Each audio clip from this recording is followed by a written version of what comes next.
அடுத்தபடியாக கண்டன உரையாற்றுவதற்காக தோழர் ஆண்டோ அவர்களை அன்போடு அழைக்கிறோம்.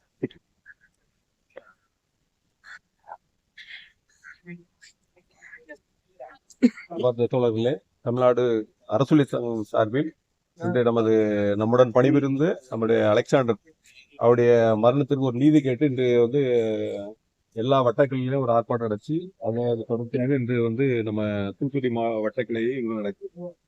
ஊர வளர்ச்சித்துறையில் பணி நெருக்கடி அப்படிங்கிறது எப்பவுமே வழக்கமான ஒண்ணுதான், நம்ம இல்லைன்னு சொல்லல. ஆனா இந்த துறை தான் தம்முடைய அரசுக்கு நிறைய நல்ல பேர்களை வாங்கி கொடுத்து அவ்வளவு திட்டங்களை பணியாளர்கள் இல்லை என்றாலும் கூட, காலி பணியிடங்கள் இருந்தாலும் கூட அனைத்து திட்டங்களையும் சிறப்பாக செயல்படுத்தி அரசுக்கு நல்ல பேர் வாங்கி ஒரு நல்ல துறை. இதுல இந்த மாதிரி இப்போ வந்தார்ல வெங்கடேசன் மாதிரியான ஆட்கள் முந்தி நிறைய இருந்தாங்க, அதனால இல்லைன்னு சொல்ல முடியும். அது மாதிரி தோழர் சொன்ன மாதிரி தர்மபுரி மாவட்டத்துல ஒரு உதவி இயக்குனர் நிலையில நம்ம கீழே இல்ல மேல உதவி இயக்குனர் நிலையிலேயே ஒருத்தர் தூக்கு போட்டு இறந்தார். அவ்வளவு அந்த ரிவ்யூ மீட்டிங்ல அவ்வளவு ஏசி எப்பவுமே தன்மானத்துக்கு இழுக்கு வந்தா அதை நம்மளால தாங்கிக்க முடியும். அந்த அளவுக்கு இருந்தாலும் ஒரு உதவி இயக்குனர் நிலையிலேயே என்ன பண்ணாங்க, அவர் சூசைட் பண்ணிட்டார். அதோட தொடர்ச்சியா நம்ம தமிழ்நாடு ஊரக வளர்ச்சித்துறை அலுவலக சார்பில் அப்போதைய துணை முதல்வர் நம்முடைய இப்போதைய முதல்வர் தான் துணை முதல்வர் அங்க வச்சு பேச்சுவார்த்தை நடத்தி நம்ம முனியசாமி அவங்க மாநில தலைவர் இருக்கும்போது அப்போ உள்ள IAS அசோக் வர்தன் செட்டி இவர் தான் இந்த கொலைக்கு காரணம் அப்படின்ட்டு இது பண்ணாங்க. அதுக்கு பிறகு நிறைய குறை. அதே மாதிரி நம்ம ராமநாதபுரத்துல ஒரு சாலை ஆய்வாளர் அங்க அப்போ உள்ள PD மேடம் ரொம்ப திட்டு அந்த மாதிரி ரயில் முன்னாடியே 2 பெண் குழந்தைகள் உண்டு, ரயில் முன்னாடி அப்படி இந்த உயர் அதிகாரிகள் இப்படி இந்த கசக்கிறது அதெல்லாம் நிறைய நடக்கதான் செய்யும். நம்முடைய வாழ்வை தொலைக்கிற அளவுக்கு நெருக்கடி கொடுக்குறாங்கன்னா பாத்துக்கணும். அந்த அளவுக்கு எல்லாம் நடந்துச்சு. அதுக்கு பிறகான இந்த நிகழ்வு கொஞ்சம் கொஞ்சமா குறைஞ்சிச்சு. இந்த மாதிரி எப்படி குறைஞ்சா எப்பவுமே சங்கம் உடனே தலையிடும் போது அது நல்லாவே குறைஞ்சிருக்கு. நம்ம நிறைய IAS அதிகாரிகள் நம்முடைய சங்கத்தினுடைய சொல்ற விஷயங்களை உண்மையிலேயே புரிஞ்சுக்கிறோம், சரியா தான் இருக்கும் அப்படிங்கிற அடிப்படையில புரிஞ்சுக்கிட்டு அந்த நடவடிக்கைகள் நிறைய மாவட்டங்கள்ல கிடையாது. ஆனா சென்னையில இருந்து வர்ற அழுத்தங்கள் எப்பவுமே கொஞ்சம் அதிகமா தான் இருக்கு. அதனுடைய பாதிப்புகளை தான் எல்லாரும் நம்ம அனுபவிச்சுட்டு இருக்கோம். இந்த கள ஆய்வுங்கிறது புதுசு கிடையாது. ஒவ்வொரு மாதமும் சென்னையில இருந்து அதிகாரிகள் வராங்க, ஆய்வு பண்றாங்க, போறாங்க. இதுல எந்த பிரச்சனைகளும் இருந்தது கிடையாது. இவர் இப்பதான் CE ஆயிருக்காரு. இவரு இப்பதான் CE ஆகி முதல்ல வர்றாரு. அவருடைய அந்த மேதாவித்தனத்தை காட்டுறதுக்கு அவருடைய ஆவுன்னு பயங்கரமா தெரிஞ்சிட்டு பண்ணிருக்காரு. ஒரு உயர் அதிகாரி எப்படி நடந்துக்கணும் அப்படிங்கிற விதம் அவருக்கு இல்ல. ட்ரெஸ் கோட பத்தி இவர் பேசுறாரு. ட்ரெஸ் கோட் என்ன ஜீன்ஸ் போட்டாங்க, ஜீன்ஸ் என்ன காலேஜ் பையன் போடுற மாதிரி கீழ்ச்சிலிச்சா போட்டிருக்கான், அது நீட்டா தானே போட்டிருக்கான், பாக்குறதுக்கு நீட்டா இருக்கா இல்லையா? அத கூட இந்த ஆள் என்ன ட்ரெஸ் கோட் அப்படியே ஆளுக்கு ஏதோ அந்த முதல்வன் படம் இருக்குல்ல, முதல்வன் படத்துல ஒரு முதல்வர் அந்த சந்துக்குள்ள போய் ஒரு இவரை பிடிப்பாரு, ரேஷன் கடையில போய் பிடிப்பாரு. அப்போ அவன் முதல்வருடைய வேலை அது கிடையாது. உனக்கு இல்ல நீ ஆர்டர் போட்டா அவன் போய் அதை பிடிக்கிறதுக்கு தனியா ஆள் இருக்காங்க, முதல்வரே போய் சட்டை போட வேண்டியதுன்னா போய் இது மக்கள் அதே மாதிரிதான் இவர் ஏதோ இந்த நாட்டையே திருத்த போற மாதிரி தலைமை பொறியாளர் தானே. நீ யார் அந்த வேலை சரியில்லைன்னா அந்த ஈட்ட தானே கேட்கணும். நீ அவர் தானே போய் இதுக்கு முன்னாடி விசிட் பார்த்திருக்காரு, அந்த ஈட்ட கேட்கணும். அந்த ஓதனதை வச்சுக்கிட்டு அங்க பேசுறாருன்னா இவர் என்ன தலைமை பொறியாளர்?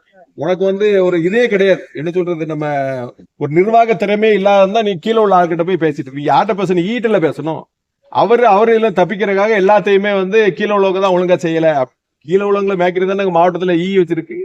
அவர் என்ன பண்றாரு, 2 நாளுக்கு கலாய்வு, 1.5 நாள் கலாய்வு அடுத்த நாள் மீட்டிங்லயே அதே தான். என்ன நடந்துற போகுது, இன்னைக்கு முடியாத பில்டிங் நாளைக்கு முடிய போகுது, இதுல என்ன வந்துட போகுது? அப்படி எத்தனை பில்டிங் பழைய வேலைகள்லாம் செய்யாம எப்படி எங்க நடக்கு? எல்லாமே ஒரு குறிப்பிட்ட காலகட்டத்தில் எல்லா திட்டங்களும் முடிஞ்சிருக்கு. பல நெருக்கடியான திட்டங்கள் எல்லாமே முடிஞ்சிருக்கு. அப்ப எதுவுமே முடியாம இல்லை. இது எல்லாமே இந்த துறை ஊழியர்கள் இந்த துறைக்கு கொடுத்த உழைப்பு தான். எனக்கு இந்த உழைப்பே என்னாச்சு, ஒரு இன்ஜினியருடைய உயிரையே காவாய். உண்மையிலேயே ரொம்ப வருத்தம் தோழர்களே. நம்முடைய நல்லா யோசிச்சு பாருங்க, நம்ம இன்னைக்கு இருக்கோம் நாளைக்கு இல்ல அப்படின்னா நம்ம குடும்பம் என்னங்க எப்படி போகும்? 2 பிள்ளைகள் இருக்கு, 2 பேரும் கல்யாணம் முடியல, ஒரு குடும்ப கடமையா அவர் நிறைவேற்றாம போயிருக்காரு. இன்னைக்கு ஒரு இன்ஜினியர் எவ்வளவு பெரிய பொறுப்பு பாருங்க.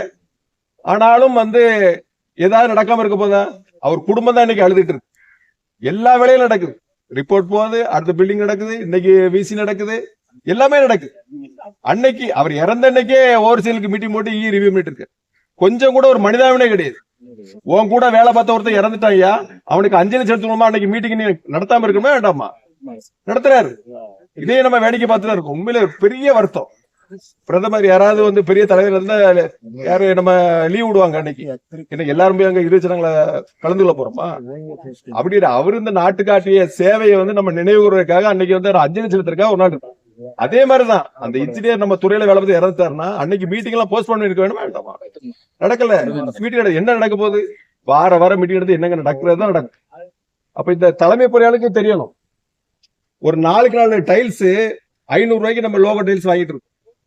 சாதாரண டைல்ஸ் 50 ரூபா, 4 எவ்வளவு 200 ரூபா வந்துடும். இப்ப இதை நீ பாரு, 1 லட்சம் வீடு கட்டுறோம், 1 லட்சம் டைல்ஸ் வந்து 300 ரூபா கூட வாங்குறான்ல, நீ தலைமை பொறியாளர் அதை எடுத்து நிறுத்தமா வேண்டாமா?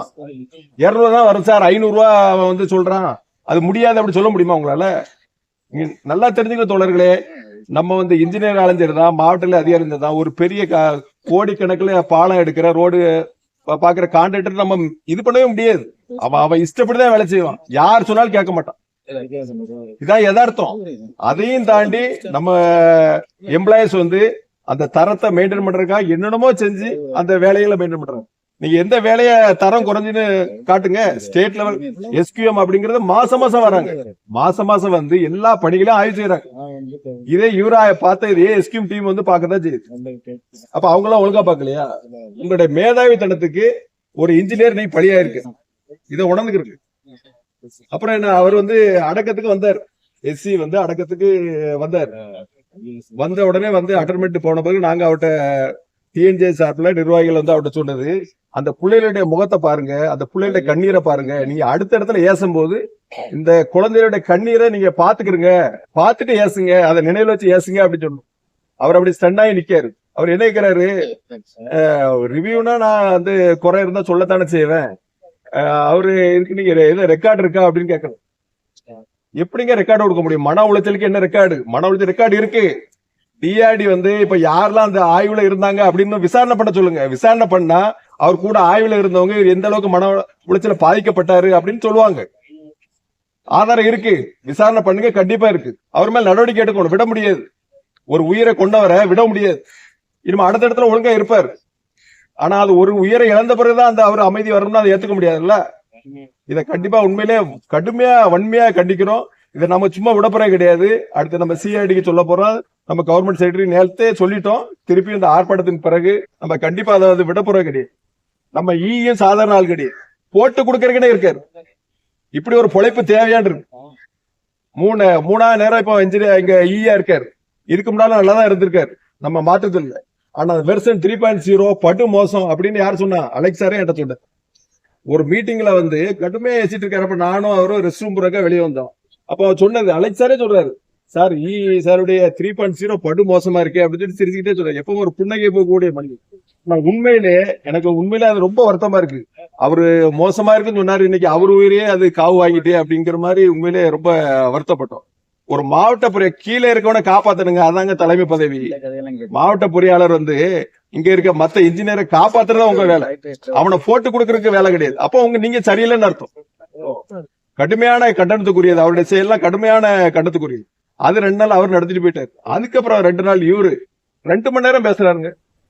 2 மணி நேரம் ஒரு ட்ரைனிங் போட்டா ஏசுறதுக்குன்னு 2 மணி நேரம் பேசுறாரு.